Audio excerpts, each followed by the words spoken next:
दहशत गर्दी में मुलव्विस अनासर मास्टरमाइंड्स और उनके सहूलतकारों के खिलाफ पूरी कुव्वत से कार्रवाई की जाए। वज़ीर आज़म शहबाज शरीफ की ज़ेर सदारत अहम बैठक में इत्तफाक, आला सिविल अस्करी हुक्काम की शिरकत। इजलास में जाफर एक्सप्रेस पर हमले से पैदा होने वाली सूरत हाल का तफसीली जायजा लिया गया।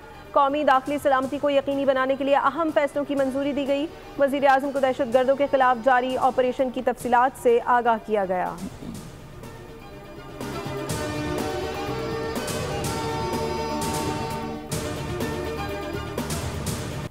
कोयटा से पेशावर जाने वाली जाफर एक्सप्रेस पर बोलान में दहशतगर्दों का हमला, सिक्योरिटी फोर्सेस का ऑपरेशन आखिरी मराहिल में दाखिल। अब तक 190 मुसाफिरों को दहशतगर्दों से बाजियाब करवा लिया गया है। तमाम दहशतगर्दों को जहानुम वासिल कर दिया गया। सिक्योरिटी फोर्सेस बाकी मुसाफिरों की बहिफाजत रिहाई के लिए कोशा। 37 जख्मी मुसाफिरों को अस्पताल मुंतकिल कर दिया गया। खवातीन बच्चों को इंसानी शील्ड के तौर पर इस्तेमाल किया जा रहा था। दौरान क्लियरेंस ऑपरेशन इंतहाई एहतियात और महारत का मुजाहरा किया गया। दौरान क्लियरेंस ऑपरेशन मासूम जानें बचाई गईं।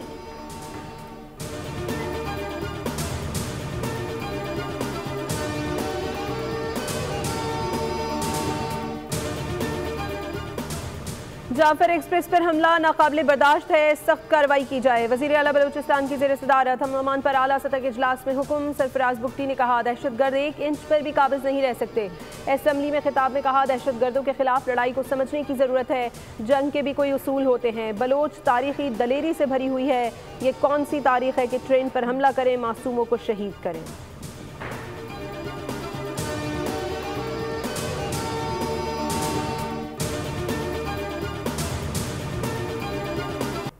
देखिए, इस वक्त इलाके में ऑपरेशन जारी है और जब तक ये ऑपरेशन कंप्लीट नहीं होता उसकी अपडेट्स के हवाले से कोई ऐसा बयान या कोई ऐसा आर्ग्यूमेंट हम नहीं करेंगे जो ऑपरेशनल सिचुएशन को डिस्टर्ब करे। लेकिन ये जरूर है कि कानून नाफिज करने वाले इदारे पाक फौज और FC इलाके में पहुंच गई हैं और ऑपरेशन अपने इख्तितामी मराइल में।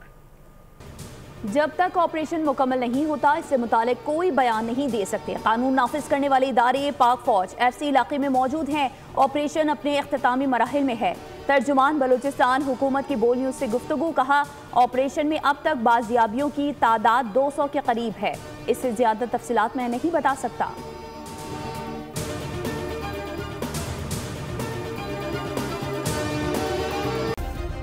सब्सक्राइब करें और बेल दबाएं ताकि कोई खबर रह न जाए।